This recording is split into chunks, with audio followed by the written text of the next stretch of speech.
Assalamu alaikum everyone. This is Aisha Ghani. I am the National Head of Welfare Department in SING. And SING stands for Solidarity Among Young Nation for Change.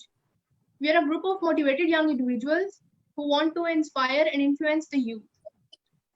Through its relentless work ethics, SING is now recognized as one of the flag bearers of the voice of youth. We have been working in various departments which include education, health, social welfare, and research. And we have a current working setup in 40 plus medical and dental colleges of Pakistan. SING Education Department is currently working to provide guidelines to pre-medical students, undergraduate students, and postgraduate trainees as well. I would like to appreciate the efforts of Shiri Nazar and Rehan Khalid, who are the National Heads of Education Department SING, for successfully conducting such sessions. In addition to such sessions, we decided to conduct live webinar for CSS aspirants. What is it all about? What CSS stands for? How to ace the exam, and what kind of job opportunities you get while working after qualifying for CSS. So CSS basically stands for CSS stands for Civil Superior Services. It is a permanent elite bureaucratic authority in which one gets enrolled after qualifying for the exam as a grade 17 officer in one of the 12 departments, which include Foreign Services, Pakistan Administrative Services, Police Service, Inland Revenue, etc., and many more. In short, it is a key wheel on which the entire engine of the state runs. The eligibility criteria for applying for this competitive exam is from 21 years to 30 years of age. And this exam is conducted by Federal Public Service Commission at the start of each year. So now I would like to introduce you all to the panel of this webinar. We have with us the qualifiers from CSS 2019. The speakers for today's guideline session would be including Dr. Iza Arshad, who secured 4th position all over Pakistan, and she will be now working for the Pakistan Administrative Services. And we have with us Mr. Abdullah Imran, who secured 24th position all over Pakistan, and he will be working for the Police Service of Pakistan. And the third speaker for today would be Ms. Aisha Ahmed, who secured 81st position all over Pakistan and will be working for the Internal Revenue Service. I welcome you all to the online live webinar, and many, many congratulations on acing the exam. And alongside we have with us the National President Asfa Salim and the Founder, President and Managing Director of SING, Ali Hassan Malik. So starting with the speakers of today's live webinar, I'd like to invite Mr. Abdullah to share his experience of the journey and how he managed to secure 24th position in such exam, which is considered as one of the toughest exam in Pakistan. Sir Abdullah, you may continue. Thank you so much, Aisha. I reciprocate my gratitude for having me on your webinar session and giving me the opportunity to address such an educated and learned audience. So the question was definitely related civil service journey, and how did ultimately I manage to land in Police Service of Pakistan. So it is exactly not like the story of weeks, months, or even the years. In my particular case, it took a couple of years. For example, I started back in 2016 when I graduated from university. I completed my engineering, and I appeared in CSS 2017, which was my very first attempt at CSS. By then, I fortunately or even unfortunately, I couldn't get allocation at that point of time. So afterwards, I just took my first PMS attempt in 2019, which overall was second attempt for civil services exam, but it was the first one definitely for in case of PMS. And once again, the exam was different, but the result was same. Once again, I went unallocated and I felt devastated because uh, once you land into the top 3% of written qualifiers, it it it actually gets really hectic and indigestible uh, to face the retreat at that point of time, what I'll say. And here comes the CSS 2019's attempt, where definitely I was hoping I want to take very tough communication this year. And Allah has been very kind on me. Though it took more than 4 years to for me to reach this prestigious group, but ultimately I feel myself very much blessed, or I'll say the kindness Allah has bestowed on me and the responsibility it has just put on my shoulders. Definitely, out of the best of my abilities, I'll try to perform and achieve what I have in my mind.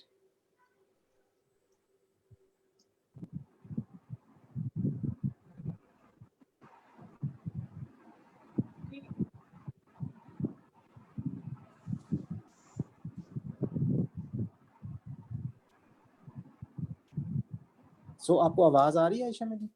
जी जी अब्दुल्ला, आपकी आवाज आ रही है। जी जी जी। ठीक है। और अब्दुल्ला, आपकी क्या मोटिवेशन रही थ्रू आउट? क्योंकि बहुत से लोग होते हैं हु गेट डिसहार्टेड, मतलब फर्स्ट अटेम्प्ट के बाद जैसे अगर नहीं कर पाते हैं क्लियर तो बहुत डिसहार्ट हो जाते हैं, because it takes a long it is a long journey while preparing for this exam. क्या मोटिवेशन रही कि you continued and give, and throughout उस एक्सपीरियंस को शेयर कीजिएगा कि आपने किस तरीके से आपने अपने आप को लाइक मोटिवेट किया? अच्छा, I'll say कि definitely एक तो it's a very cumbersome and lengthy process. कुछ लोगों के लिए तो बहुत आसान हो जाता है, आई होप सो। कुछ मेरे साथ बड़ी एजुकेटेड गेस्ट्स हैं, इनके लिए एन मुमकिन है कि इन्होंने फर्स्ट अटेम्प्ट में या विद इन 6 months और 1 year इन्होंने क्वालिफाई कर लिया हो।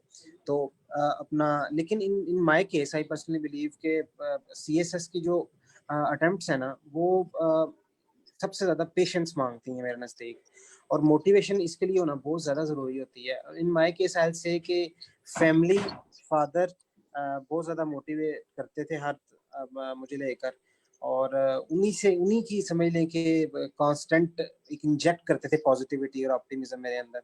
आई विल बी एबल टू, इंशाल्लाह I will be able to do it. And अल्हम्दुलिल्लाह यही मोटिवेशन ज्यादा इन माय केस, मेरे केस में ज्यादा फैमिली रही है। अनएलोकेशन के बाद ज्यादा बेहतर तरीके से मुझे उन्होंने सपोर्ट किया, मुझे दोबारा खड़ा किया और प्रिपेयर किया इस एग्जाम के लिए। सो फैमिली ऑल टुगेदर मेरे लिए ज्यादा सपोर्ट रही है, और सेकेंडली फ्रेंड्स किसी भी ने बड़ा पर्टिनेंट रोल प्ले किया है मुझे वापस समझने के कम बैक करने के लिए, बाउंस बैक करने के लिए। तो yes, family and friends ultimately made a huge difference. ठीक। और अब्दुल्ला, आप कुछ ऐसी मिथ्स शेयर करना चाहेंगे, कुछ मिथ बस्टर एक्सपीरियंसेस? क्योंकि सीएस से रिलेवेंट बहुत ज्यादा जो है वो कुछ मिथ्स हैं हमारे सराउंडिंग में कि कोई खास लोग हैं जो इसको क्लियर कर सकते हैं या बट अदर्स कैन नॉट, और कुछ इस तरह की कुछ ऐसे एक्सपीरियंसेस आपके रहे या कुछ इस तरह से आप इस मामले पे शेयर करना चाहेंगे हमारे साथ? Arshad, definitely there are multiple myths regarding the CSS exam, और वो टाइम टू टाइम चेंज भी होती रही है myths। ठीक है, तो मेरे नज़दीक तो सबसे फर्स्ट ऑफ ऑल मैं तो आई से कि नॉर्मली ये एक मिथ है कि CSS एग्जाम जो है that is the gauge of competency. I I beg to differ इसके साथ। ये कोई ऐसी गेज नहीं है कि जो CSS कर जाता है वो कॉम्पिटेंट है, या वो मैसेज को सर्व कर सकता है बेहतर तरीके से, या वो इंटेलेक्ट ज्यादा रखता है। ठीक है, मेहनती या काबिलियत रखते होते हैं जितने भी ऑफिसर्स आते हैं, लेकिन लक भी बहुत ज्यादा रोल प्ले कर रही होती है। ठीक है, तो मिथ मेरे नजदीक इसमें ऑनेस्टली हम भी जब आए थे इस सिविल सर्विसेज में, तो मतलब प्रिपरेशन के दरमियान, तो ऐसे ही सुनने में आया था भी 2 महीने पढ़ के CSS हो जाता है, 3 महीने पढ़ के भी CSS हो जाता है। तो मुझे तो अभी तक ऑनेस्टली मिथ लगती है, क्योंकि मैं इट टुक आपने मी कितना टाइम एक्चुअली। में प्रिपरेशन की? जब आपने अभी इस साल से पहले जब आपने प्रिपरेशन की तो how much time it took? मेरी चूंकि फर्स्ट अटेम्प्ट में काफी अच्छी तैयारी हो चुकी थी, दो अनएलोकेशन थी लेकिन काफी अच्छी थी। तो फर्स्ट अटेम्प्ट में तो मुझे it took me almost a year to get myself prepared and to sit the CSS exam. Second में चूंकि अनएलोकेशन मेरी जून में आई थी 2008, जुलाई onwards you can count and it almost encompasses the period of 8 months. तो मुझे तकरीबन दूसरी दफा भी 7-8 लग गए थे। ठीक ठीक। और आप अपनी एजुकेशनल बैकग्राउंड में के बारे में भी कुछ डिस्कस कीजिएगा ताकि लोगों को थोड़ा सा आइडिया हो सके कि it is not a task कि कोई एक एजुकेशनल बैकग्राउंड, क्योंकि बल्कि इसमें डाइवर्स एजुकेशनल बैकग्राउंड्स हैं हु कैन क्रैक दिस। तो अपनी एजुकेशनल बैकग्राउंड के बारे में बताइएगा। Basically, Aisha, my home city is Gujarat, where actually I am right now. I completed my basic education, which is Brick and FSC pre-engineering from here, from my home city, Gujarat. And then I got admission in UET Texila, and back in September 2016, I graduated from there in electrical power engineering. And overall मेरा sciences की background रहा है। और normally ये भी एक, आप since you were talking about the myths related to CSS, तो ये भी एक मिथ एग्जिस्ट करती है कि जो people who have scientific academic background, it becomes a linchpin for them to qualify CSS. लेकिन मेरा मानना ऐसा नहीं है।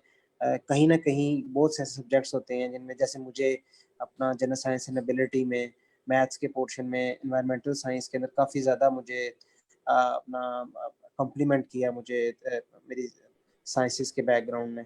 तो ये एक मिथ है, ये एग्जिस्ट करती है कि साइंसेस के लिए, ये साइंसेस वाले बैकग्राउंड के कैंडिडेट्स के लिए मुश्किल होता है, लेकिन ऐसा हरगिज नहीं है। वो काफ़ी मेहनती होते हैं, हार्ड वर्किंग होते हैं, तो उनके लिए मेरे ख्याल से आसान नहीं है, इक्वली ईजी है।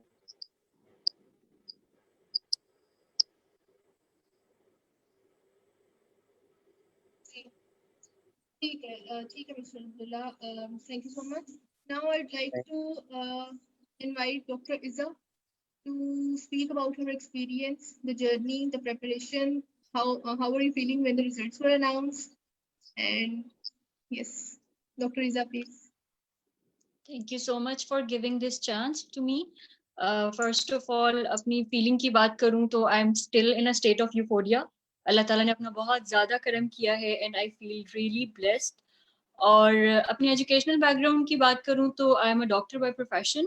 मैंने मार्च 2018 में किंग एडवर्ड मेडिकल यूनिवर्सिटी से ग्रेजुएट किया। उसके बाद I started my house job और नेक्स्ट ईयर 2019 में आई अपीयर्ड फॉर सीएसएस। उस दौरान I was on a break from house job and then I completed my house job afterwards. और बाकी मोटिवेटिंग फैक्टर्स की बात करूँ या अपने जर्नी के बारे में बात करूँ तो for me it was a very exciting journey. Being a medical student मैंने बहुत कुछ सीखा, सब कुछ मेरे लिए न्यू था, एक टोटली डिफरेंट एक्सपीरियंस था फ्रॉम माय मेडिकल बैकग्राउंड। तो उस सब ने मुझे बहुत ज़्यादा इस टाइम के अंदर I really enjoyed a lot. I was learning new things every day. और बाकी I think it depends a lot on the people around you. In my case, I was lucky. I had very supportive people around me. मेरे parents, मेरे माँ बाबा ने मुझे बहुत ज़्यादा support किया।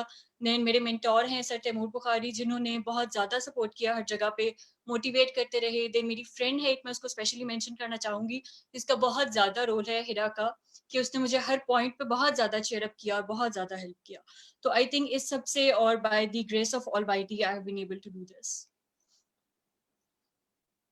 और डॉक्टर इज़ा, आप कोई मिथ्स जिनको आपने फेस किया या फिर जो आपको बताया गया कि ऐसे होता है बट यू रिकॉग्नाइज कैसे नहीं है, तो कुछ ऐसी चीजें या कुछ ऐसे एक्सपीरियंसेस आप शेयर करना चाहेंगी? एग्जैक्टली सबसे बड़ा मिथ तो ये है, जो ये समझा जाता है कि सीएसएस करने के लिए आपके पास शायद कोई बहुत ज़्यादा बैकग्राउंड नॉलेज होना चाहिए related to world politics and history and etcetera. Being a medical student I started from zero, और ऐसा कुछ नहीं है कि आपको ऐसा कोई बैकग्राउंड नॉलेज चाहिए। आप जो कुछ सीखते हो, आप जो कुछ करते हो, वो आप अपनी प्रेपरेशन के दौरान करते हो। मैंने जो कुछ सीखा मैंने अपनी रिटन प्रेपरेशन के दौरान किया, उसके बाद इंटरव्यू प्रेपरेशन के दौरान किया। मेरा किसी भी सब्जेक्ट का कोई भी बैकग्राउंड नॉलेज नहीं था। तो ऐसा नहीं है कि अगर आपकी ऑलरेडी किसी ऐसे स्पेसिफिक सब्जेक्ट में डिग्री है तो आप बेहतर परफॉर्म कर सकते हो, अदरवाइज नहीं कर सकते। This is totally a myth. ठीक है। और डॉक्टर इज़ा, आप अपनी मोटिवेशन, आपके लिए क्या मोटिवेशनल सोर्स थी? What kept you going for so long? और आपने कितने टाइम में प्रिपरेशन की? I did it in 4 months. और उन 4 months में I was doing nothing else. I was just preparing for CSS exam. और मैंने उस टाइम पे अपनी हाउस जॉब भी छोड़ दी थी, सो इसलिए ये भी एक मोटिवेटिंग फैक्टर था कि अब मुझे करना है, बिकॉज हाउस जॉब छोड़ने की वजह से मैं अपनी बाकी बैच से 1 year पीछे हो गई थी. इसके अलावा करने में बहुत सारे मोटिवेटिंग फैक्टर्स थे, and one of them, the most important one, is that it was my father's wish. He wanted me to join civil service. He used to tell me that civil service is the most prestigious service of Pakistan, where you actually get a chance to get yourself recognized socially and where you are actually in a position to do public service. और doctor Iza, आप ये बताएं कि subject selection एक बड़ा crucial question होता है, तो इसमें किस चीज़ को जो है फोकस किया जाए? इस पे काफ़ी जो है वो क्वेश्चंस आए हैं हमारे पास, तो हम चाह रहे थे कि इस पे आप थोड़ा सा डिटेल में हमें बताएं कि how should be opt this subjects. Subject selection में I think the first important thing is कि आपका पोटेंशियल होना चाहिए फॉर दैट सब्जेक्ट. जब हम लोग स्टार्ट करते हैं तो बहुत सारी चीजें होती हैं, एक दफा इतने सारे सब्जेक्ट्स हैं, इतनी सारी डिटेल्स हैं, तो बहुत ज्यादा चांसेस होते हैं कि बंदा डी ट्रैक हो जाता है. और हम लोग ट्राई करे होते हैं कि हम एक दफा अपना पहले प्लान सारा बना लें और फिर स्टार्ट करें. ऐसा नहीं है, कोई एक सब्जेक्ट या 2 सब्जेक्ट स्टार्ट करें जिससे आपको आइडिया हो जाएगा अपने पोटेंशियल का, अपनी स्ट्रेंथ्स का. Then play on your strengths और उसके अकॉर्डिंग आप अपने बाकी सब्जेक्ट्स डिसाइड करें. सेकेंडली, स्कोरिंग ट्रेंड बहुत इंपॉर्टेंट है, लेकिन उसमें अनफॉर्चुनेटली रियलिटी ये है कि आप जब जिस टाइम पे आप डिसाइड करे होते हैं उस टाइम पे आपको नहीं पता होता कि which subject is going to be targeted this year, कौन सा हाई स्कोरिंग होगा, कौन सा लो स्कोरिंग होगा. तो आई थिंक ये तो सारा लक पे डिपेंड करता है, but I believe that you should go with the subject that you are comfortable with. ठीक। आसिफा, आप कुछ ऐड करना चाहेंगी? We have received a question over from Cass, I guess.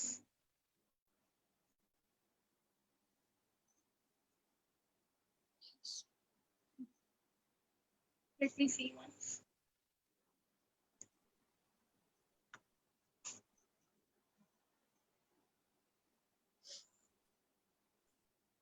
तो हमारे पास क्वेश्चन आया है.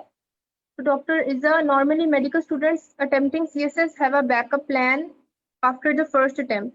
So did you have the similar scenario that you would pursue medicine if not get selected in the first attempt? Yes, exactly. I had similar plan.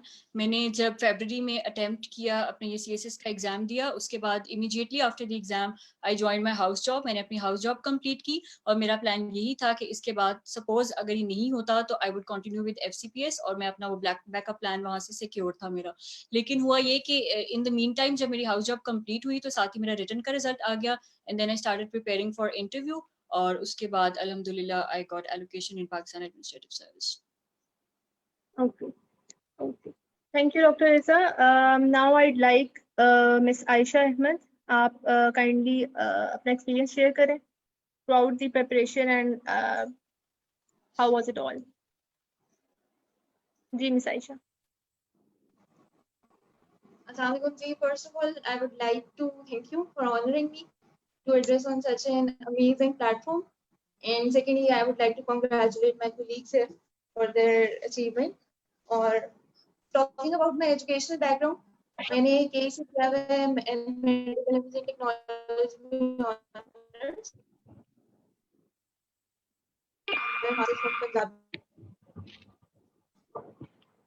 Motivating it was a long way. एक तो मेरी अपनी personal life बहुत शुरू से I was very passionate about having a career in civil services. उसके अलावा मेरे father की quality. There were kind of many supporting factors that were inspiring me or that were motivating me to continue my journey. And then as I said, the role of family and friends is a big thing here. आपकी family supporting हो, आपके friends आपको support करें, आपकी अपना passion हो, so that keeps you going. क्योंकि ये है इसमें patience का बहुत ज़्यादा रोल आता है. बहुत long एक journey है, लेकिन it is very exciting. Again एक medical background से आना और आके इस तरह के subjects पढ़ना, it's like you're discovering a whole new world. So that's basically एक तो enjoyment भी है, दूसरा ये आप inspired भी रहते हो इस चीज़ से. आपने कितना टाइम लिया प्रिपरेशन के लिए? और मेरे टाइम में आप अराउंड 8 months है। around 8 months. ठीक। और we have another question from Zoom. What is the importance of joining an academy for CSS preparation? I think it is very crucial क्योंकि खासतौर पे अगर आपका बैकग्राउंड सोशल साइंसेस का नहीं है। Am I audible? I have seen a comment that I can't hear. आपकी आवाज थोड़ी सी जो है वो आहिस्ता आ रही है, तो थोड़ा माइक के करीब हो जाएं, फोन को थोड़ा करीब करें। Right. मैं यही कह रही थी कि joining an academy is very crucial because most of the time आपके पास basic knowledge या आप कह लो आपके पास एक direction नहीं होती। You can very roam about here and there if you do not have a direction. आपको subjects के लिए बड़ा syllabus specific, बड़ा paper specific होना पड़ता है। क्योंकि अगर आप देखो आपको फॉरेन अगर आप किसी से भी CSS का कहोगे आपको फॉरेन इतनी बड़ी बड़ी बुक्स इतनी बड़ी बड़ी PDF फाइल्स भेज दी जाएंगी कि चलो पढ़ो। ऐसा नहीं होता। You don't have to read so many things, you have to read the relevant things. इसलिए इस डायरेक्शन के लिए इन चीजों के लिए एकेडमी ज्वाइन करना, एक गाइडेंस होना, एक आपका ऐसा मेंटोर होना जिस पर आप रिलाई कर सको, दैट इज वेरी क्रूशियल है।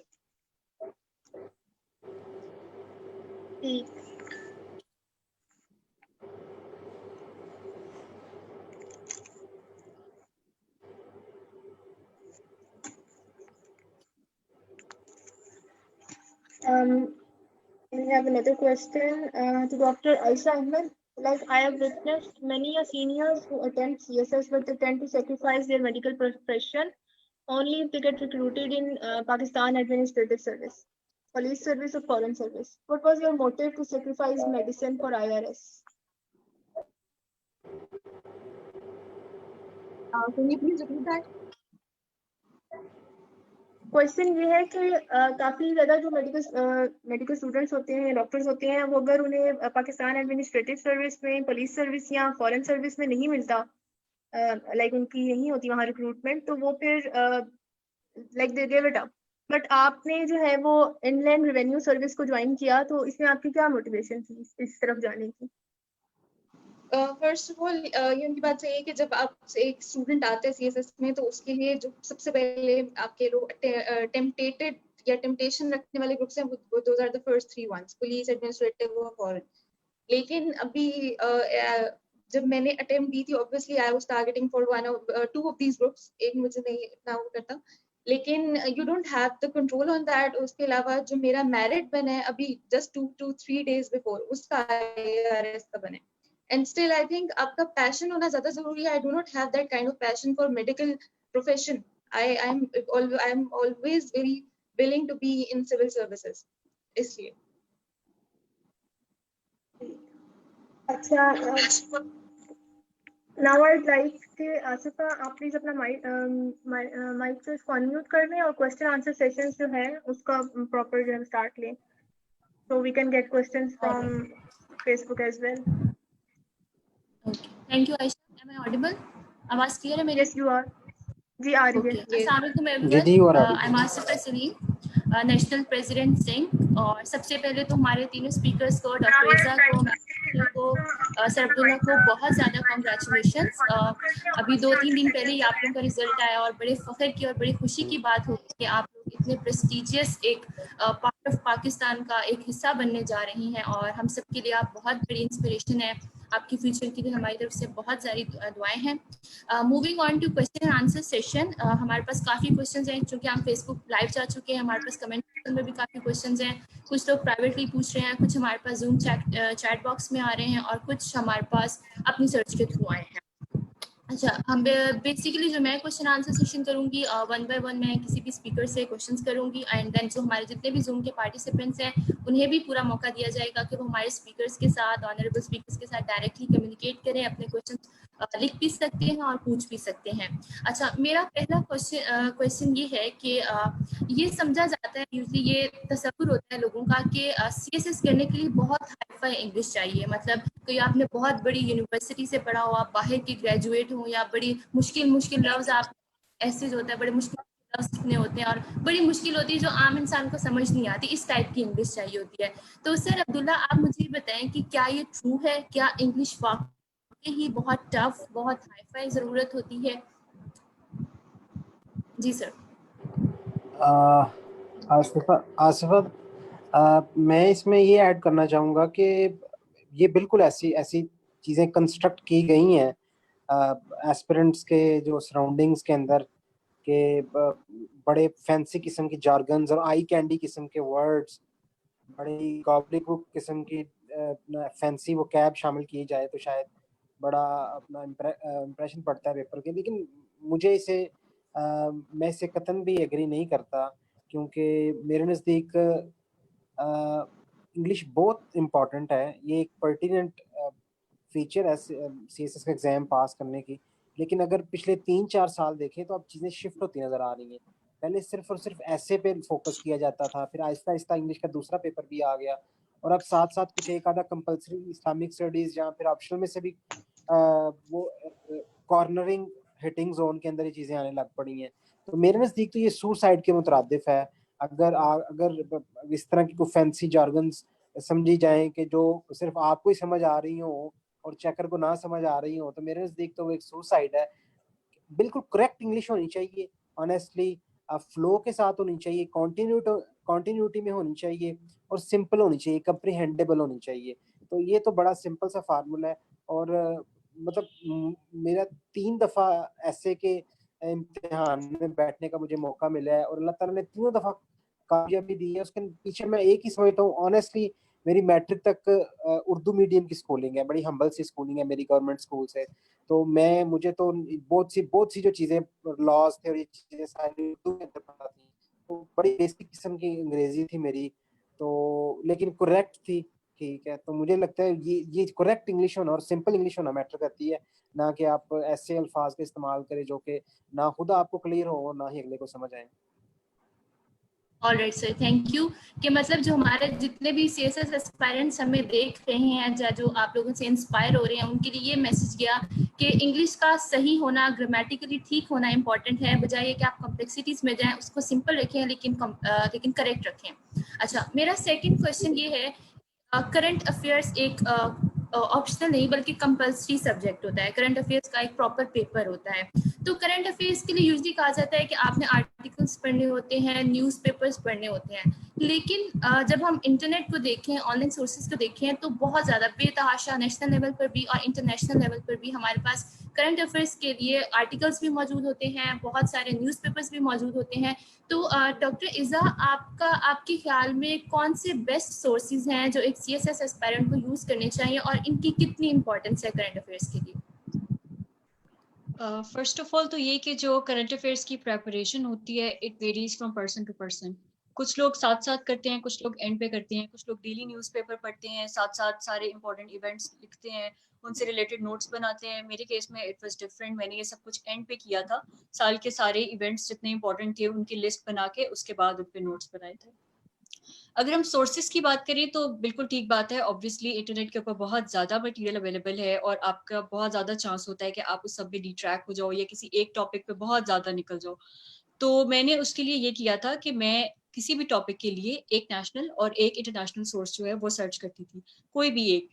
कोई मैं टॉपिक जब सर्च करती थी गूगल के ऊपर, तो मैं उससे रिलेटेड जो आर्टिकल्स आ रहे होते थे डिफरेंट सोर्सेज से, वो पढ़ती जरूर थी, लेकिन नोट्स बनाने के लिए और एक फाइनल कंपाइल करने के लिए या जो उससे मुझे एक्सपर्ट्स चाहिए होते थे, वो मैं जस्ट 2 या 3 जो मुझे उन सब में बेस्ट टॉपिक्स लगते थे, बेस्ट आर्टिकल्स लगते थे, वहां से सिलेक्ट करती थी। जैसे पाकिस्तानी अगर बात करें हम लोग, तो जो नेशनल हमारे न्यूज़पेपर्स हैं उनमें डॉन एंड एक्सप्रेस ट्रिब्यून, और अगर हम लोग इंटरनेशनल बात करें तो मेरे जो सोर्सेज थे they were the Guardian and the Washington Post and sometimes Al Jazeera too. Okay, it means कि जो आपके सोर्सेज थे, अगर पाकिस्तानी देखे जाएं तो डॉन न्यूज़पेपर और एक्सप्रेस ट्रिब्यून, और इंटरनेशनल में भी 1 या 2 सोर्सेज मैक्सिमम होते हैं। मीन्स हम पढ़ काफी सारे सकते हैं, लेकिन जो फाइनल नोट्स हैं वो आपको 1 या 2 रखने चाहिए मैक्सिमम। ठीक है। अच्छा, तीसरा क्वेश्चन मेरा ये है कि हमारे पास एजुकेशनल बैकग्राउंड अगर हम देखें तो हमारे 3 क्वालिफायर्स का डिफरेंट है। तो मेडिकल के हैं, इंजीनियरिंग के हैं, और एजुकेशनल बैकग्राउंड डिफरेंट है। अब मैं ये पूछना चाहूँगी कि एजुकेशनल बैकग्राउंड का कितना रोल होता है इन अ सेंस कि अगर आप किसी से मेंटोरशिप ले रहे हैं, क्या मैम आयशा आपने कोई एकेडमी ज्वाइन की थी और किसी एकेडमी का या फिर पर्सनल किसी से मेंटोरशिप लेने का CSS की तैयारी में कितना रोल होता है, इसकी क्या इंपॉर्टेंस होती है? जी मैम। हाँ जी, मैंने एकेडमी ज्वाइन की थी क्योंकि मैंने आपको पहले भी बताया कि आई थिंक कि आपको अगर कोई डायरेक्शन प्रॉपर नहीं मिल रही तो उसके बगैर ये करना इतना आसान हो सकेगा। अगर आप बहुत ज़्यादा there are many things irrelevant जो आपको मिलेंगी, जो आपको लोग मशवरे देंगे, जो आपको गाइड करेंगे। इसलिए कोई एक ऐसा एकेडमी ज्वाइन करना वो बहुत ज़रूरी है, खासतौर पे अगर आपका बैकग्राउंड यूजुअली कहा जाता है कि सोशल साइंसेज वाले बैकग्राउंड वाले लोग ज़्यादा जाते हैं या कुछ पर्टिकुलर प्रोफेशंस बोल दिए जाते हैं, तो ऐसा नहीं है भी अब हम तीनों इधर साइंटिफिक बैकग्राउंड के लोग हैं। सिर्फ ये है कि आपको एकेडमी आप कोई ज्वाइन करो ऐसी जो आपको सही डायरेक्शन में लेके जाएं, आपकी इवैल्यूएशन करें, आपको लिखवाएं, it is a written exam, और मेंटोरशिप आपकी आपकी अपग्रेडेशन, आपकी रिफाइनमेंट आती जाए to reach to a point where you can qualify till the written exam. Okay ma'am, means mentorship का इम्पोर्टेंस है और अगर कोई शख्स एकेडमी ज्वाइन करता है तो उसको यूजुअली बेनिफिट होता है इस चीज़ का। ठीक है, अच्छा ठीक है। मेरा नेक्स्ट क्वेश्चन ये है कि यूजुअली ये कहा जाता है क्योंकि कंपल्सरी सब्जेक्ट्स तो सबने देने होते हैं, लेकिन ऑप्शनल पर हमारे पास बहुत लंबी लिस्ट होती है, उसमें से हमने चूज करना होता है। तो ऑप्शनल सब्जेक्ट्स को चूज करने में जो एक वर्ड यूज किया जाता है कि स्कोरिंग ट्रेंड होता है, उसकी क्या इंपॉर्टेंस है और ऑप्शनल सब्जेक्ट आपको कितना एज देते हैं टॉप ग्रुप्स ज्वाइन करने में? सर अब्दुल्ला, आपसे एक क्वेश्चन है कि ऑप्शनल सब्जेक्ट्स की क्या इंपॉर्टेंस है, उनको किस तरह से और आपके कौन से ऑप्शनल सब्जेक्ट्स थे? मैडम एक्चुअली मैं ये चाहता भी था कि ये क्वेश्चन आप मुझसे लाजमी पूछें, क्योंकि मेरी CSS जर्नी के अंदर, एग्जाम प्रिपरेशन की जर्नी के अंदर ये क्वेश्चन बहुत इंपॉर्टेंट है और ये मुझे मेरे ऑप्शनल सब्जेक्ट्स ऑनेस्टली हांट करते रहे हैं। और मैं जो आपको रीजनिंग दूंगा, आप उसको उससे कन्विंस भी होंगी कि ऑप्शनल सब्जेक्ट्स इतने ज़्यादा इंपॉर्टेंट क्यों हैं। फर्स्ट ऑफ ऑल, मेरे ऑप्शनल सब्जेक्ट्स में बताता तो क्विकली इंटरनेशनल रिलेशंस था, which was this year so badly stigmatized by the FPSC, and फिर international law once again वो भी बड़े hitting zone में था। Then I have environmental sciences, American history and the sociology. So ऐसा है कि मतलब 2017 के अटेम्प्ट में मेरे सेम सब्जेक्ट्स थे। So I scored 636 marks by then back in 2017. 636 मेरा रिटर्न में स्कोर था और मेरी एलोकेशन ना होने की वजह सबसे बड़ी ये थी कि एक सब्जेक्ट जो इंटरनेशनल रिलेशंस है उसमें मेरे 90 मार्क्स आ रहे हैं। ठीक है, इसके अलावा एनवायरमेंटल साइंस था, उसमें मेरे 45 आउट ऑफ 100 थे। सो अल्टीमेटली जो पंजाब के, जिनके पास पंजाब का डोमिसाइल होता है और उनको एलोकेशन लेनी होती है, so there are always 2 written qualifiers for 1 seat, especially for boys. ठीक है, तो इसमें ऑटोमेटिकली आपका एग्रीगेट नहीं बन पाता और फिर आपकी एलोकेशन नहीं हो पाती। So I was the second one from Punjab not getting allocation. So once again जब मैं इस दफा भी आया, I was not wise enough I say to just change my options. I thought कि अब पता नहीं दोबारा रिटर्न भी क्वालिफाई हो पाएगा या नहीं हो पाएगा, तो इसलिए ऑप्शंस चेंज करने की क्या जरूरत है। ठीक है, लेकिन Allah has been thoroughly kind on me। तो जब दोबारा जब सेकंड अटेम्प्ट में मैंने क्वालिफाई किया कंसेक्टिवली, तो उम्मीद ये कर रहा था कि ऑप्शंस अच्छे होंगे, स्कोरिंग इस दफा ट्रेंड अच्छा रहा होगा। लेकिन दोबारा मैंने ऑब्जर्व किया कि IR फिर बहुत बुरी तरह हिट हुई है। इंटरनेशनल लॉ में दोबारा पेपर भी बहुत मुश्किल था और मार्क्स फिर नहीं आए। तो इस वजह से मैं कहूँगा कि, लेकिन अब अल्टीमेटली एलोकेशन मुझे अच्छे ग्रुप में मिल गई है, लेकिन मैं कभी भी ये जो मेरे सब्जेक्ट्स थे मैं कभी भी रिकमेंड नहीं करूँगा रखने के लिए। ठीक है, और हैविंग कंसिडर्ड द फैक्ट कि आपके सामने नजर भी आ रहा हो स्कोरिंग ट्रेंड, ऑटोमेटिकली IR का जब, बल्कि मुझे इसका मौका मिला इंटरव्यू के अंदर, उन्होंने मुझसे, चेयरमैन साहब ने मुझसे पूछा कि Abdullah do you want to ask something. तो मैंने उनसे ये सवाल किया, मैंने ये लिबर्टी ली उनसे पूछने की, और मैंने उनसे डिस्कस किया कि मैंने कहा सर इतनी डिस्पैरिटी क्यों है इंटरनेशनल रिलेशंस और बाकियों के अलावा, और इंटरनेशनल रिलेशंस के अलावा बाकी जो सब्जेक्ट्स हैं। ठीक है, तो लेकिन चले उनको मैंने सजेशन दिया, लेकिन मैं यही कहूँगा कि स्कोरिंग ट्रेंड को लाजमी कंसिडर करें। जैसे पॉलिटिकल साइंस है, कंसिस्टेंट है स्कोरिंग के अंदर। इकोनॉमिक्स है, जो जिन लोगों ने अपना CA या ACCA किया, ऑडिट एंड अकाउंट एक बड़ा ब्राइट कलरफुल सब्जेक्ट है स्टडी के लिए। तो फिजिक्स जो इंजीनियर्स हैं वो ऑनेस्टली भरोसा करें, वो सिर्फ इसलिए फिजिक्स नहीं रखते कि शायद उनको गाइडलाइन नहीं मिलेगी, लेकिन फिजिक्स का बड़ा अच्छा स्कोप है। इंजीनियर्स फिजिक्स को लाजमी आप करें। जो बिजनेस के वो ऑडिट एंड अकाउंट लाजमी रखें। इसके अलावा जो जर्नल है बिल्कुल इनकी ना कोई ऐसा एप्टीट्यूड रहा है, वो पॉलिटिकल साइंस में मेरे नजदीक वो एक अच्छा सब्जेक्ट है और भी कंसिडर करें इसको। मेरे नजदीक जो कन्वेंशनल एक पैटर्न चल रहा है सब्जेक्ट्स को चूज करने का, वो हरगिज ना अपनाया जाए। और अल्टीमेटली ये बहुत दुख होता है, बहुत तकलीफ होती है जब एंड पे आके उन सब्जेक्ट्स की वजह से आपको एलोकेशन नहीं मिल पाती। तो ये बहुत इंपॉर्टेंट है। बल्कि मेरे से अगर एक चीज आप पूछे ना कि सबसे इम्पोर्टेंट क्या है CSS की जर्नी में कॉम्पिटेंट कैंडिडेट के लिए, तो मैं कहूँगा कि चॉइस ऑफ ऑप्शनल सब्जेक्ट्स ये बहुत ध्यान से करनी चाहिए। Alright sir, thank you so much. और ये पॉइंट बहुत क्लियर हो गया कि स्कोरिंग ट्रेंड का बहुत रोल होता है और सब्जेक्ट सिलेक्शन एलोकेशन में बहुत इंपॉर्टेंट रोल प्ले करते हैं। चूंकि मैं मेडिकल स्टूडेंट हूँ और हमारे साथ बहुत सारे मेडिकल स्टूडेंट्स जूम में भी मौजूद हैं और लाइव सेशन में भी मौजूद हैं और डॉक्टर इज़ा हमारे साथ मौजूद हैं, तो बहुत सारे क्वेश्चंस उनकी तरफ से आ रहे हैं। एक क्वेश्चन मैं आपसे पूछना ये चाहूँगी कि हम मेडिकल स्टूडेंट्स यूजुअली ट्रेंड ये बना हुआ है आपके 4th ईयर में या 3rd ईयर में आके BSc इंग्लिश का एक एग्जाम दिया जाता है। जब वो एग्जाम हम दे लेते हैं तो हम ग्रेजुएट कंसीडर होते हैं। देन MBBS के बाद हम CSS दे सकते हैं। तो कुछ लोग ये पूछना चाह रहे हैं कि क्या ये जरूरी है कि हमने MBBS तो करना ही है, साथ हमने BSc की डिग्री भी लेनी है, देन हम CSS में अपेयर होने के लिए क्वालिफाई करते हैं? ऐसा बिल्कुल भी नहीं है। आपको CSS के लिए जस्ट एक बैचलर्स डिग्री चाहिए। वो बैचलर्स डिग्री कोई भी हो सकती है, बीट MBBS बीट BSc। मैंने BSc की थी, उसका पेपर दिया था, लेकिन मैंने अप्लाई जो है वो अपने MBBS की बेस पे ही किया था। So it does not matter कि आपने वो का एग्जाम दे के वो डिग्री आपके पास है या नहीं है। It does not matter at all. Alright. और मैम आपसे एक और क्वेश्चन कि चूंकि आप मेडिकल स्टूडेंट हैं, मेडिकल स्टूडेंट थी और अब आप सिविल सर्विसेज ज्वाइन करने वाली हैं इंशाल्लाह, तो आपके ऑप्शनल सब्जेक्ट्स क्या थे और उनको चूज करने की रीज़न क्या थी? क्योंकि हमारा बैकग्राउंड बिल्कुल डिफरेंट होता है। हम लोग मेडिकल की बुक्स का और जो यहाँ पर हमें ऑप्शनल सब्जेक्ट्स प्रोवाइड किए जाते हैं वो टोटली डिफरेंट होते हैं, एक दो के अलावा जो थोड़ा बहुत ओवरलैप कर रहे होते हैं। तो हम मेडिकल स्टूडेंट्स को किन बेसिस को मद्देनजर रखते हुए ऑप्शनल सब्जेक्ट्स को चूज करना चाहिए? First of all, talking about my optionals, मेरा political science था. I had international law, environmental sciences, governance and public policy, and psychology. Being a medical student, जब मैंने सारे subjects देखे थे first time, तो कोई एक भी ऐसा subject नहीं है जो आपको उस background के साथ help करता है.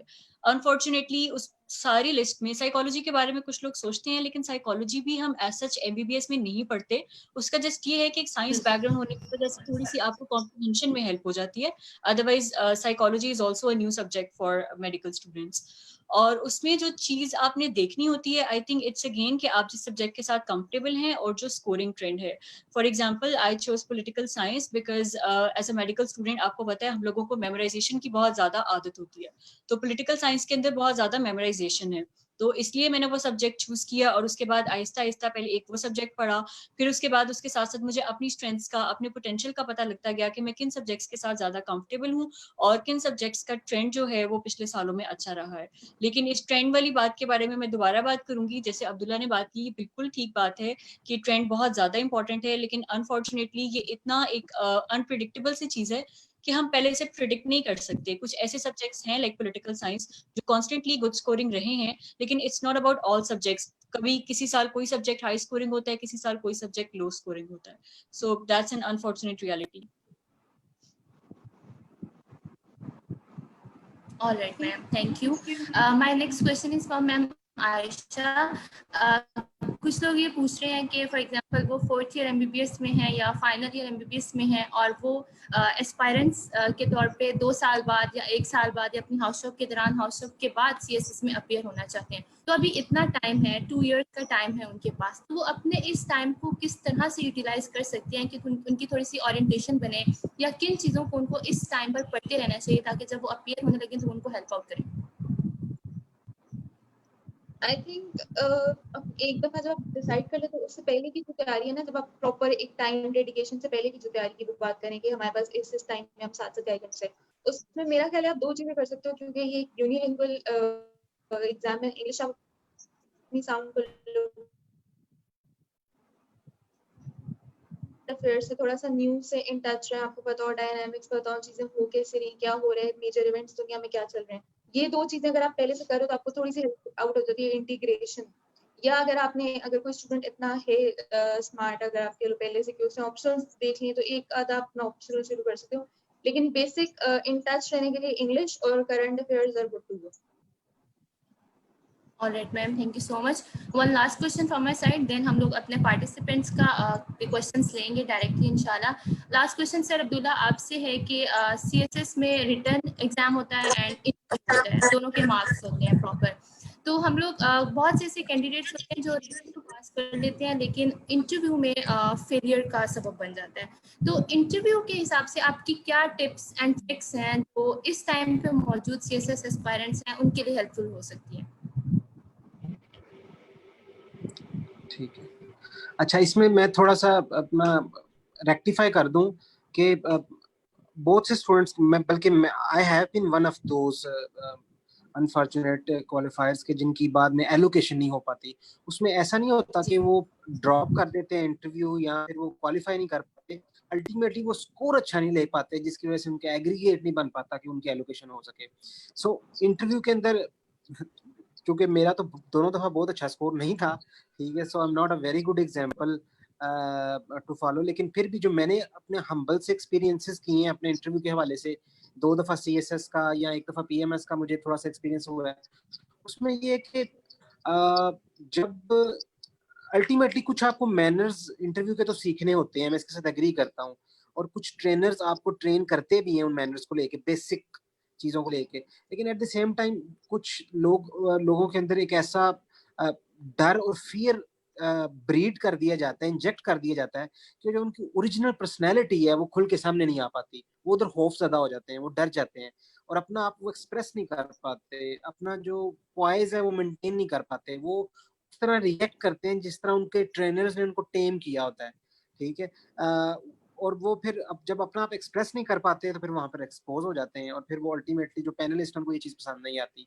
So just be yourself, calm down, do practice और मॉक दे जितने हो सकते हैं, और आप बी योरसेल्फ, अपना जैसा भी आप है, जैसे जितनी आपको अंग्रेजी आती है, जितनी जैसा आपका स्टाइल है, जिस तरह आप नेचुरली, जिस तरह की पर्सनैलिटी है ना, आप उनके सामने वही मैनिफेस्ट करो तो ज्यादा बेहतर रहती है, ना कि इधर उधर से दूसरों को देखते हुए या फिर जो आप लोगों को शेप अप किया जाए। ठीक है, बेसिक लेवल के मैनर्स तक की हद तक बात ठीक है, लेकिन बहुत ज्यादा आपकी पर्सनैलिटी को, अपनी पर्सनैलिटी को चेंज करने की जरूरत नहीं होती इंटरव्यू के लिए। मेरे नजदीक ये एक हम्बल सी टिप है अच्छा स्कोर लेने के लिए। Thank you so much sir, और बहुत अच्छी बात की। हमारे जितने भी सीएसएस एस्पायरेंट्स मौजूद हैं उनके लिए मैसेज है कि just be yourself, calm down, be confident, और आप जो ये चीज़ें अपनाएंगे, इन टिप्स पर अमल करते हैं तो ज़रूर अल्लाह ताला की मदद भी आपके साथ रहेगी। मूविंग ऑन टू आयशा, हमारे जो पार्टिसिपेंट्स हैं, जो भी हमारे पार्टिसिपेंट्स मौजूद हैं, कोई क्वेश्चन करना चाहते हैं, हमारे स्पीकर्स के साथ इंटरेक्ट करना चाहते हैं, तो आप लोग काइंडली अपने हैंड्स रेज करें ताकि आपका माइक अनम्यूट किया जाए और आप डायरेक्टली कोऑर्डिनेट कर सकते हैं यहाँ पे। जी आयशा। क्वेश्चन है, फेसबुक से आया क्वेश्चन, वो ये है कि कुछ मेडिकल स्टूडेंट्स जो है वो ये चाह रही है कि while they are doing MBBS, तो वो अपनी इस डिग्री के साथ साथ इस वक्त क्या प्रिपरेशन के लिए कर सकते हैं, कि मतलब पोस्ट एमबीबीएस उनका प्लान है सीएसएस देने का, तो इस वक्त वो क्या ऐसी अपने प्रिपरेशन स्टार्ट कर सकते हैं, के साथ साथ उनकी कुछ तैयारी होती रहे। तो इस पर डॉक्टर रिजा आप प्लीज कुछ कमेंट कीजिएगा। I think the only thing that they need to do is read a lot. Reading अपनी बहुत अच्छी कर दें, और रीडिंग में ऐसा नहीं है कि कोई पर्टिकुलरली वो कोई हिस्ट्री पढ़ना शुरू कर दें या कोई सीएसएस के सब्जेक्ट्स उठा के पढ़ना शुरू कर दें। Just it can be general reading, it can be anything, you can read fiction, you can read news. जब आपकी रीडिंग अच्छी होती है तो वो चीज़ आपकी राइटिंग में मैनिफेस्ट होती है, और सीएसएस के लिए रिटन एक्सप्रेशन, आपकी राइटिंग, आपकी स्पीड अच्छी होना, आपका आपकी राइटिंग जो है वो बहुत अच्छी होना बहुत ज़्यादा मैटर करता है, कि आपका एक्सप्रेशन अच्छा हो, आपको अपनी बात कन्वे करनी आती हो। तो आई थिंक अपनी रीडिंग इम्प्रूव करें, बाकी जो सीएसएस के सब्जेक्ट्स हैं और जो सारी तैयारी है वो जब आप एक दफ़ा होल हार्टेडली अपनी प्रेपरेशन स्टार्ट करते हैं तो वो सब कुछ हो जाता है। अपने रिटन एक्सप्रेशन को इम्प्रूव करने में थोड़ा सा टाइम लगता है और उसके लिए रीडिंग बहुत ज़्यादा इम्पोर्टेंट है। ठीक, और इसके अलावा एक और क्वेश्चन आपसे ये आया है कि कोई एमबीबीएस के स्टूडेंट्स हों और वो पॉलिटिकल साइंस और इंटरनेशनल रिलेशंस पर जो है वो करना चाह रहे हो, कि उससे रिलेवेंट जो है वो अपनी नॉलेज को इम्प्रूव करना चाह रहे हैं कि कुछ, तो उसमें क्या उनकी टिप्स हो सकती हैं वेल डूइंग एमबीबीएस, उनका इन चीज़ों में इंटरेस्ट है, वो इन चीज़ों को पढ़ना चाह रहे हैं, इस पे अपना नॉलेज बेहतर करना चाह रहे हैं। आई हैड पॉलिटिकल साइंस, तो मैं तो पॉलिटिकल साइंस से रिलेटेड ही गाइड कर सकती हूँ इसमें। वैसे मेरा तो ऐसा जीरो बैकग्राउंड नॉलेज था, मैंने पॉलिटिकल साइंस बिल्कुल स्क्रैच से स्टार्ट करके प्रिपेयर किया था, तो मैं उसकी बुक से बता सकती हूँ अगर कोई पढ़ना चाहे तो। बाकी आई बिलीव कि अगर आप अपनी जर्नी में डेडिकेटेड हो और आप उस टाइम पे भी तैयार कर रहे हो, तो मेरा नहीं ख्याल कि इतनी जरूरत है कि आपको इतने साल पहले से ही उसको प्रिपेयर करने की कोई जरूरत पड़े। उस दौरान में आई वुड जस्ट से कि focus on your degree, focus on your subjects of medicine. और अगर political science से related you want to know the the books that I consulted, I can tell you that. Should I? Sure.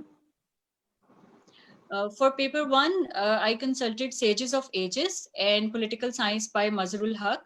And for paper 2, I studied World Constitutions by Kele and Constitutions by Server. And rest of the syllabus of paper 2 coincided with Pakistan Affairs. So उसके लिए कोई अलग से इतनी preparation नहीं करनी पड़ी थी।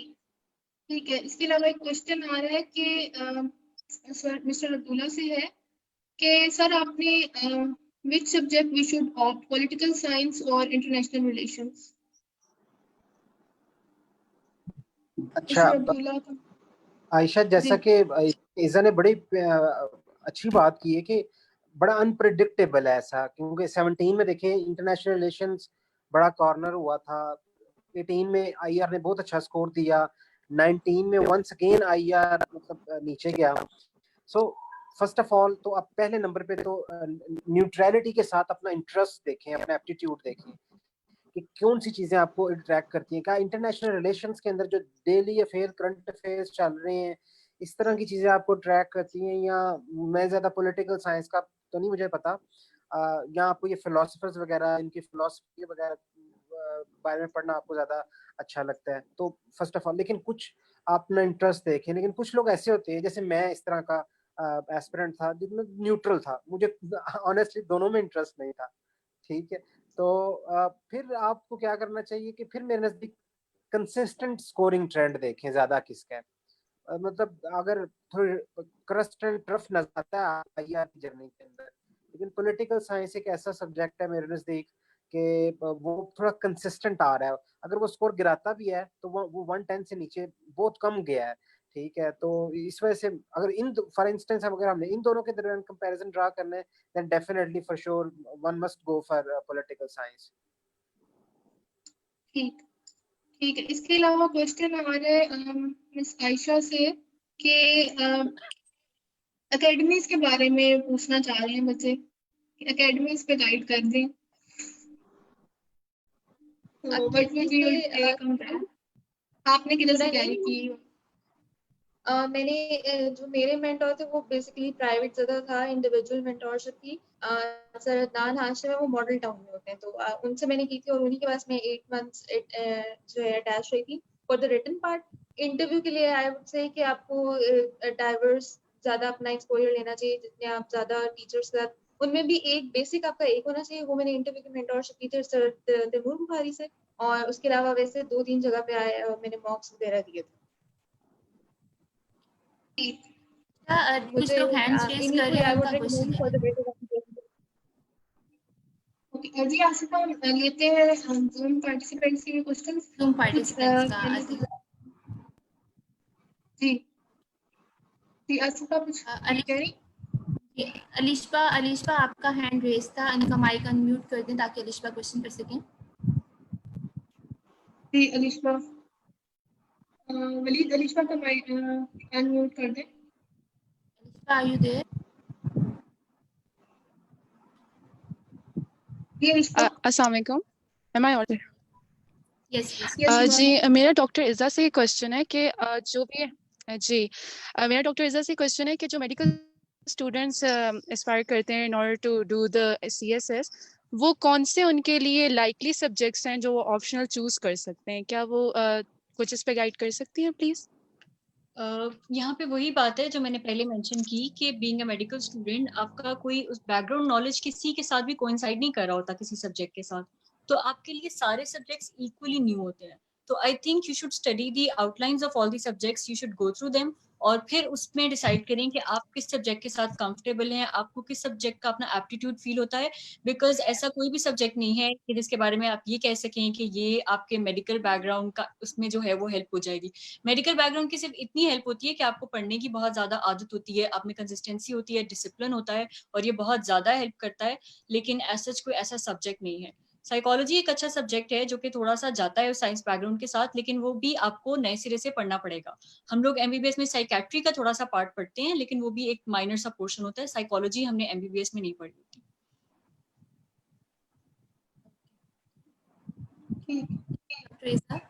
रमशा जावेद आपका हैंड रेज है। रमशा आपको अनम्यूट कर देते हैं, आप क्वेश्चन कर सकती हैं। जी रमशा। जी अस्सलाम वालेकुम, thank you so much Asifa. मेरा ये क्वेश्चन है doctor, being a medical student हमें कितना टाइम जो है वो ऑलरेडी साइड पे कर देना चाहिए अगर हमने सीएसएस की प्रिपरेशन करनी है? मतलब हमारे पास लिमिटेड टाइम है तो हमें कितना टाइम लगेगा कि सीएसएस की प्रिपरेशन हो जाएगी हमारी? अगेन इट वेरीज, कुछ लोगों को बहुत कम टाइम लगता है, कुछ को बहुत ज्यादा लगता है। ये आपकी इंडिविजुअल कैपेसिटी पे डिपेंड करता है। जैसे जब मैं करी थी तो मैंने हाउस जॉब भी छोड़ दी थी अपनी उस टाइम पे, और मैं कुछ भी और नहीं कर रही थी, सिर्फ इस एग्जाम की प्रिपरेशन कर रही थी। तो I did it in 4 months। और आई थिंक मैक्सिमम अगर मैं एक एवरेज कहूँ तो I think a medical student would require 6 months, 6 to 7 months are more than enough for a medical student to do it। But in यही बात के depend करता है कि बंदे की कितनी कैपेसिटी है, वो कितने घंटे पढ़ रहा है और उसके अंदर कितनी ज्यादा कैपेसिटी है चीजों को एब्जॉर्ब करने की, कितना जल्दी सब कुछ कवर कर लेता है। ठीक। और दूसरा ये चीज़ कि अगर हमारे पास एक हाई स्कोरर है और लो स्कोरर है तो इन दोनों के चीज दरमियान में मतलब अदर देन लक क्या चीज़ स्टैंड करती है कि प्रिपरेशन तो सबने मतलब एक ही एकेडमी से की हुई है और मतलब एक ही तरह से लोगों को कंसल्ट किया हुआ है, तो एक हाई स्कोरर और लो स्कोरर के दरमियान में क्या चीज़ जो है वो डिफाइन करती है? ऐसा बिल्कुल नहीं होता कि सब लोगों की प्रेपरेशन सेम होती है। आई थिंक सबका एक अपना अपना मेथड होता है, और उसमें आई बिलीव कि जिन लोगों की रिटन प्रैक्टिस बहुत ज़्यादा होती है और जिन लोगों ने वास्ट रिसोर्सेज अपने किए होते हैं, उसके लिए यूज़ किए होते हैं, इंटेंसिव स्टडी की होती है, एक्सटेंसिव स्टडी की होती है, उन लोगों को डेफिनेटली एज मिलता है। अगर मैं इस साल के स्कोरिंग ट्रेंड्स की बात करूँ तो बहुत से ऐसे सब्जेक्ट्स हैं जो कि लो स्कोरिंग होने के बावजूद आपका उनमें एक अच्छा एवरेज स्कोर आ सकता है अगर आपने उसकी प्रेपरेशन बहुत अच्छी की।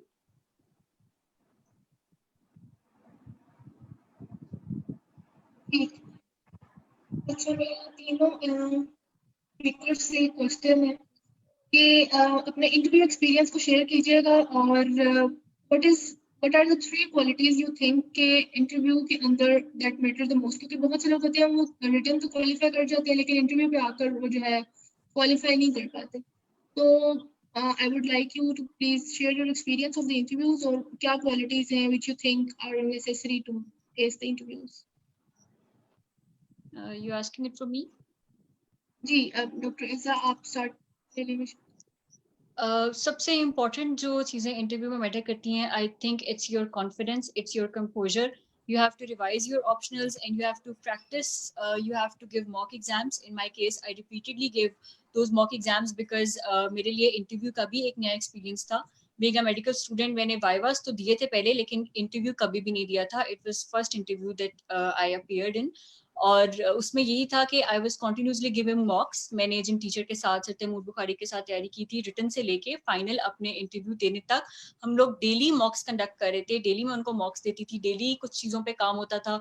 इसमें आपका कॉन्फिडेंस सबसे ज़्यादा मैटर करता है कि अगर आपको क्वेश्चन नहीं भी आता तो बी कॉन्फिडेंट, आप आराम से सॉरी बोल सकते हैं। Secondly, be humble, be your self. Humility बहुत ज़्यादा इंपॉर्टेंट है। और बाकी आपको अपने ऑप्शनल्स रिवाइज करने हैं और कुछ जनरल उस टाइम पे करंट अफेयर्स से आपको इन टच होना है, और जो उस टाइम पे जो ऑनगोइंग न्यूज़ वगैरह हैं सब कुछ, उनसे आपको अपडेट करना है अपने आप को। ठीक। मिस आयशा, आप इंटरव्यू पर कुछ ऐड करना चाहेंगी मज़ीद? इसमें इंटरव्यू एक्सपीरियंस शेयर कीजिएगा काइंडली। मेरा interview experience I would say कि वो ज़्यादा it was more of exploring one own self. ठीक है, उसमें आप ज़्यादा रिटन में आपकी जर्नी बड़ी होती है, वन साइडेड होती है। इंटरव्यू में आपने इंटरेक्शन करना होता है, आपने एक पैनल के सामने बोलना होता है, तो उसमें कॉन्फिडेंस सबसे पहले आता है, असर्टिव होना होता है, आपको अपने ग्राउंड्स यूज नहीं करने होते। और उसमें आई थिंक जितना रिटन में होता है कि नॉलेज आपका बड़ा हो, इंटरव्यू में नॉलेज का रोल बहुत कम हो जाता है।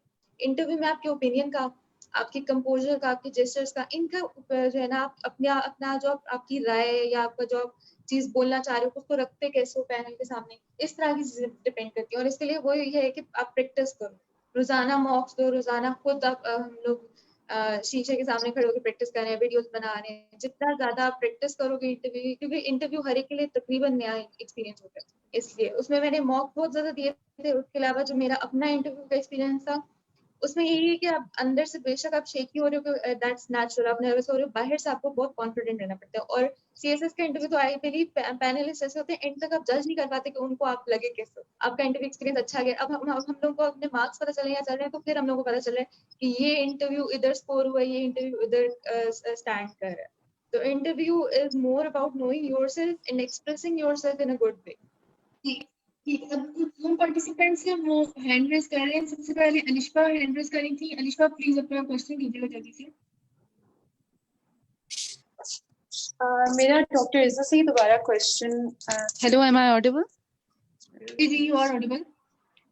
मेरा डॉक्टर इज़ा से क्वेश्चन है। उन्होंने अभी मेंशन किया कि one should read from vast sources whatever subject they choose. तो कितनी क्या वास्टनेस होनी चाहिए? इज देयर लिमिट या particular books for every single optional subject? अगर इस पे थोड़ा सा गाइड कर दें वो। उसमें ऐसा है कि आई थिंक आपको किसी भी एक सब्जेक्ट के लिए आपको उसके रिकमेंडेड बुक्स जो है उनको कंसीडर करना है। अब रिकमेंडेड बुक्स के अंदर बहुत ज़्यादा चीज़ें होती हैं कि बहुत ज़्यादा डाइवर्सिटी है, बिकॉज एक सब्जेक्ट पे बहुत ज़्यादा बुक्स अवेलेबल हैं। कुछ टॉपिक्स आपको किसी बुक से अच्छे मिल रहे होते हैं, कुछ टॉपिक्स आपको किसी बुक से अच्छे मिल रहे होते हैं। तो कुछ लोकल बुक्स भी हैं जो लोकल पब्लिशर्स जो हैं वो पब्लिश करते हैं, keeping in view the CSS syllabus. तो मेरे केस में ऐसा था कि मैं दोनों बुक्स अपने साथ रखती थी, वो बुक्स जो कंपाइल्ड हैं for CSS exam for that particular subject, और कुछ रिकमेंडेड बुक्स भी कुछ PDFs की फॉर्म में और इस तरह से।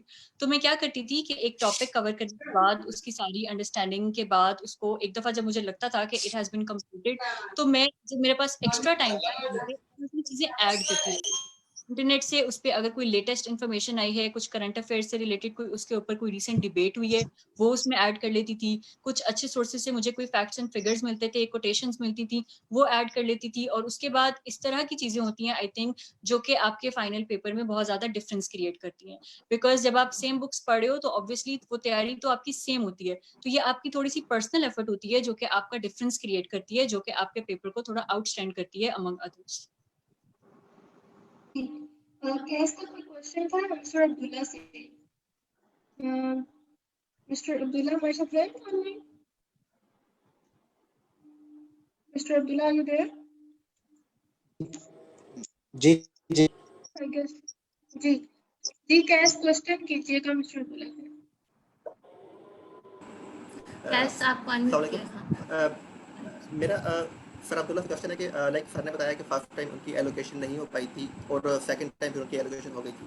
सर क्या आप थोड़ा सा बता सकते हैं लाइक वो कौन से फैक्टर हैं कि जो आपके एलोकेशन होने और ना होने में एक अपना जो रोल प्ले करते हैं? और अगर आपकी फर्स्ट टाइम नहीं हुई और सेकंड टाइम आप दोबारा इंटरव्यू में अपीयर हो रहे हैं, तो क्या आपका फर्स्ट टाइम एलोकेशन ना होना आपको सेकंड टाइम कोई एज देता है इस चीज़ में? अच्छा इसमें मैं ये कहूँगा कि फर्स्ट ऑफ ऑल तो थे कि जिसमें एलोकेशन नहीं हुई, तो honestly I don't blame my fate for that. मुझे लगता है कि मेरी मिस्टेक थी अटेम्प्ट के अंदर कि मैं इंटरव्यू को अच्छे तरीके से मैनेज नहीं कर सकता। जो पहला पैनल था 2017 वाला, वो पैनल बहुत काइंड था, बहुत ही काइंड था। तो उस हवाले से मतलब अपनी मिस्टेक कह लें कि 163 मेरे मार्क्स आए इंटरव्यू के अंदर, और बहुत अच्छे मार्क्स नहीं थे जिसकी वजह से मेरी एलोकेशन नहीं हो सकी।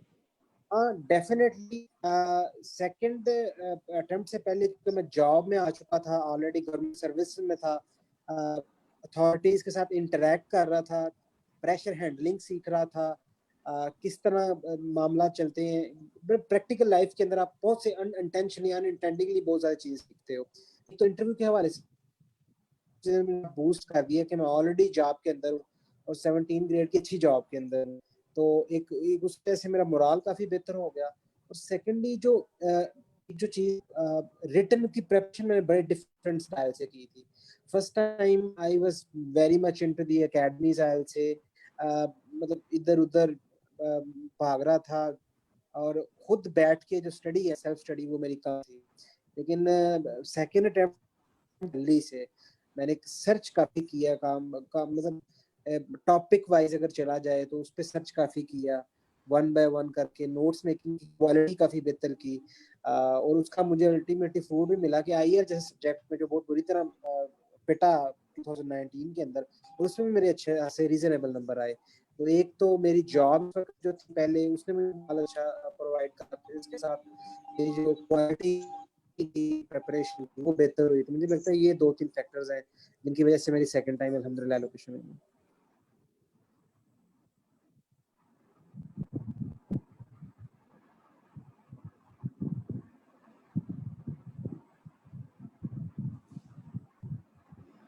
हैंड्स रेज थे। Thank you sir. Waqar Bedi, इनको अनम्यूट कर दें, इनका क्वेश्चन है।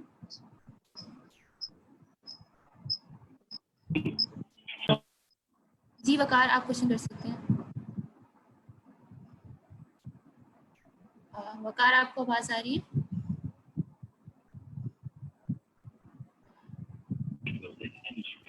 मेरा क्वेश्चन सर अब्दुल्ला से था कि मैं उनसे पूछना चाह रहा था कि इंग्लिश वोकैब और एसेस के लिए बेस्ट बुक वो क्या रिकमेंड करते हैं। और इसके अलावा मेरे कुछ इंजीनियर फ्रेंड्स भी हैं, तो वो पूछना चाह रहे थे कि इंजीनियरिंग फील्ड में अगर कोई बंदा है तो वो सीएसएस जब अटेम्प्ट करता है तो उसके लिए ऑप्शनल सब्जेक्ट क्या हो सकते हैं, क्योंकि डॉक्टर्स के लिए तो मैम ने काफ़ी सब्जेक्ट्स की चॉइस बता दिया, तो इंजीनियर्स के लिए भी आप एक बार हाईलाइट कर दें प्लीज। सही है। अच्छा, इसमें अनीक मैं ये कहूंगा कि पहला जो पोर्शन था इंग्लिश ऐसे का और उसकी बुक, एक कोई भी बुक नहीं है उसके लिए। मेरे लिए मुश्किल होगा से कि इसके लिए कोई एक किताब है, ऐसा हरगिज नहीं है। ये बात है कि इसमें काफी किताबें पढ़नी पड़ती हैं, सिलेक्टिव पढ़नी पड़ती हैं। मैं एग्जांपल के साथ बात करूंगा क्विकली ताकि आपको समझ आ जाए कि मैं पॉइंट क्या कन्वे करना चाह रहा हूँ। फॉर इंस्टेंस अगर आपको मैं बात करूं डेमोक्रेसी पे ऐसे तैयार करना है तो आप क्विकली से डेमोक्रेसी के 5-6 पढ़ सकते हो। बेसिक पढ़ने के लिए आप हसनस्की रिजवी का 22 पेजेस का आर्टिकल है वो पढ़ लो। फोकोयामा की किताब थी, आई थी 2011 में, उसका 21वां और 22वां चैप्टर बड़ा अच्छा लिखा हुआ है। फिर पाकिस्तान कोटिंग द एबीएस देवाशेर का चैप्टर नंबर 13 एक चैप्टर डेमोक्रेसी पे पढ़ लो। मजरुल हक की बुक के अंदर एक चैप्टर है पूरा का पूरा डेमोक्रेसी। अब देखिए बड़े सिलेक्टिव किस्म के चैप्टर वाइज मैंने बुक्स के अंदर से 3 से 4 क्वालिटेटिव सोर्सेज थे, उधर में 4 से 5 जगहों पे मैंने सारा डेमोक्रेसी थीम को स्टडी कर लिया। अब बेसिक डेमोक्रेसी हो हर्डल्स आ जाए या has democracy failed in Pakistan आ जाए या democracy has failed to deliver in Pakistan, कोई भी टॉपिक आ जाए आपने थीम कवर किया हुआ है तो automatically you will be able to attempt it in a very efficient way. और सेकेंडली आपने इंजीनियर्स के लिए बात की, ऑप्शनल सिलेक्शन की, कि फिजिक्स अगर इंटरेस्ट है तो लाजमी ऑप्ट करें और फिजिक्स अच्छा स्कोर देती है। बहुत से मेरे ऐसे दोस्त हैं उन्होंने फिजिक्स रखी है, उनका अच्छा स्कोर आया, तो फिजिक्स को कंसिडर करें। अदरवाइज इसके अलावा फिर भी आप बात करना चाहते हैं कि फिजिक्स नहीं पढ़नी तो I will say political science और इकोनॉमिक्स। इकोनॉमिक्स के बारे में मिथ एग्जिस्ट करती है कि इंजीनियर्स नहीं पढ़ सकते, बहुत अच्छा सब्जेक्ट है, मजे का सब्जेक्ट है, कोई टेक्निकल नॉलेज नहीं उसके लिए चाहिए होता, स्पेशली सीएसएस के लिए। तो इकोनॉमिक्स पॉलिटिकल साइंस में से कोई ऑप्ट करें, क्रिमिनोलॉजी रख लें साथ।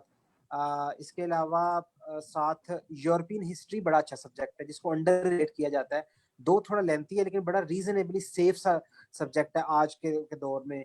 अमेरिकन हिस्ट्री से और इंडो पाक हिस्ट्री से ज्यादा बेहतर सब्जेक्ट है मेरे नजदीक यूरोपियन ब्रिटिश हिस्ट्री जो है। तो क्रिमिनल इंटरनेशनल लॉ की निस्बत मैं प्रेफर करता हूँ कि कॉन्स्टिट्यूशनल लॉ या क्रिमिनोलॉजी को पढ़ा जाए और पंजाबी मस्ट रखी जाए। आपको थोड़ा बहुत भी समझ आती है पंजाबी से शगफ है तो लाजमी रखी जाए, लैंग्वेजेस बहुत ज्यादा नंबर देती हैं। और बाकी जेंडर स्टडीज और एनवायरमेंटल साइंस दोनों के अंदर से आपकी लिबर्टी है, जिस पे दिल करता है आपका वो चूज करना है। सो मेरे नजदीक ये कॉम्बिनेशन होना चाहिए। Alright sir, thank you so much. बहुत ब्रीफली आपने सारे सब्जेक्ट्स को कवर किया। Question from our participants Mahvish Anwar. Mahvish, मैंने आपको अनम्यूट कर दिया, आप अपना क्वेश्चन कर सकती हैं। Thank you so much. अस्सलाम वालेकुम, मेरी आवाज़ आ रही है? जी जी। Okay, so I have this question कि हम अभी बात कर रहे थे कि जो स्कोरिंग ट्रेंड्स होते हैं डिफरेंट सब्जेक्ट्स के, they keep changing over time. So my question is कि जब हमारे पास सब्जेक्ट्स का जो सिलेबस होता है that remains the same, and I'm assuming कि जो marking का system होता होगा that remains the same as well. So what exactly changes the scoring trend per year? जी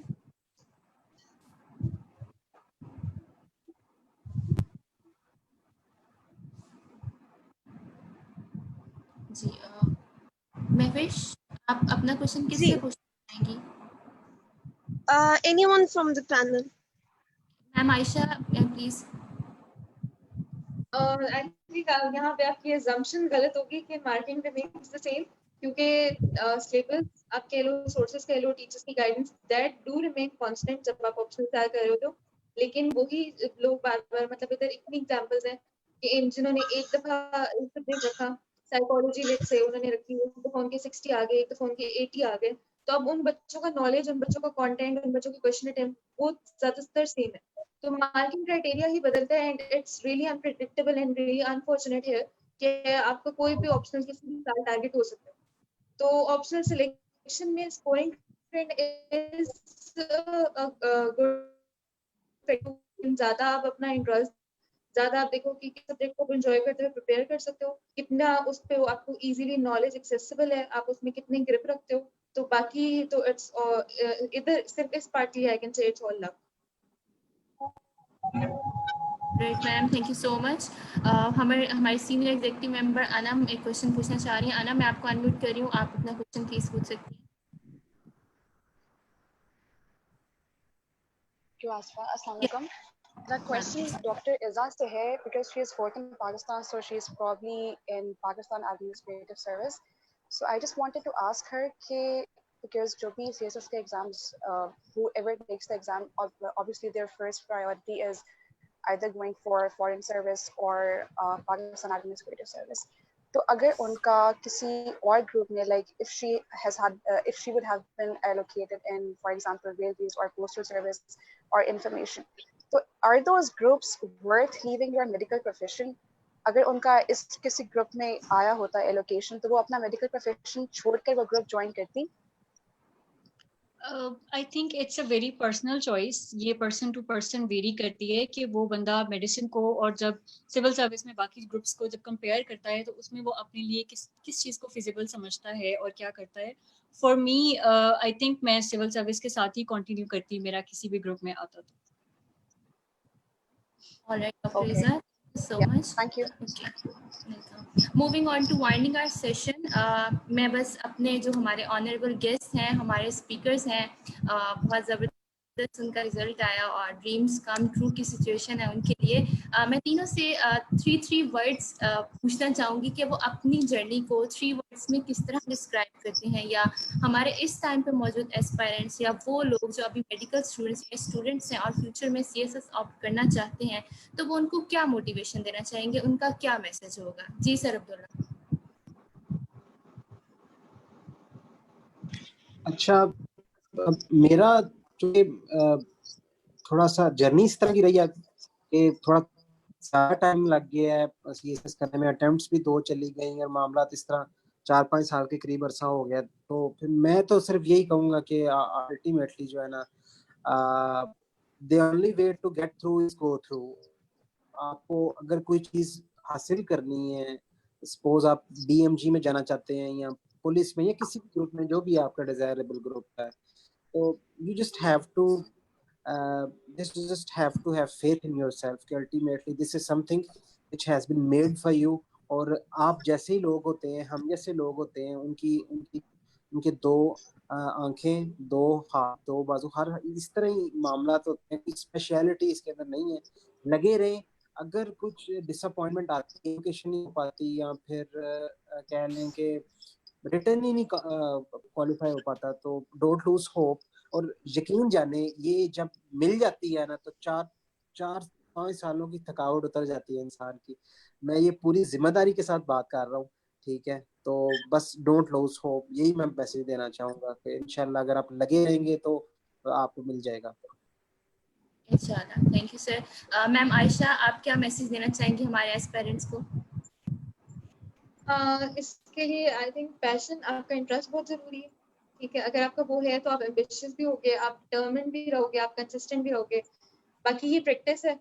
अगर आप एक दफ़ा टारगेट सेट कर लेते हो तो do not re-evaluate your target, always re-evaluate your method कि आप देखो आप क्या गलत कर रहे हो क्या नहीं। और ये जर्नी आई थिंक इस लिहाज से बहुत ज़्यादा मज़े की होती है कि आपको बहुत ऐसे पॉइंट्स आते हैं अगर आपको इंट्रोस्पेक्शन पे मजबूर करती है, अपने आप पे अपनी इवैल्यूएशन बहुत ज्यादा करनी पड़ती है। आपकी क्या स्ट्रेंथ है, आपने क्या क्या वीकनेसेस है, आपने किन चीजों से बचना है, अपनी किन स्ट्रेंथ पे आपने खेलना है। So that is the main part. अगर आप एम्बिशियस हो तो it is a wonderful journey, और खासतौर पर जिस तरह आपको एंड पे रिजल्ट मिलता है तो वही अब्दुल्ला वाली बात कि आपकी वो सारी जो जर्नी के पॉजिटिव्स है ना, सिर्फ वो याद रहते हैं, नेगेटिव भूलते हुए सेकंड भी नहीं लगता। Thank you ma'am. Doctor Iza, आप क्या मैसेज देना चाहेंगी अपनी जर्नी के बारे में और हमारे नेक्स्ट एस्पायरेंट्स को कि किस तरह वो इन चीज़ों को लेके चल सकते हैं? मैसेज में सबसे इम्पोर्टेंट तो ये देना चाहूँगी कि always have a plan B, because ये बहुत ही अनप्रेडिक्टेबल सा एक्सपीरियंस होता है। You can never be sure कि आपका एंड क्या होगा इसमें, whether you will be successful or not, so you need have a plan B. और सेकेंडली ये कि मैंने बहुत सारे स्टूडेंट्स को देखा है जो जब स्टार्ट करते हैं तो स्टार्ट करते ही थोड़ा डीमोटिवेट हो जाते हैं बुक्स देख के, तो सारे सब्जेक्ट्स सब कुछ देख के, तो don't get bog down by these details. 1,000 miles journey starts with a single step, so take that first step and then just keep walking. और अगर आप consistent हैं, dedication है, motivation है, तो इंशाल्लाह अल्लाह ताला भी help करेगा and you will be successful.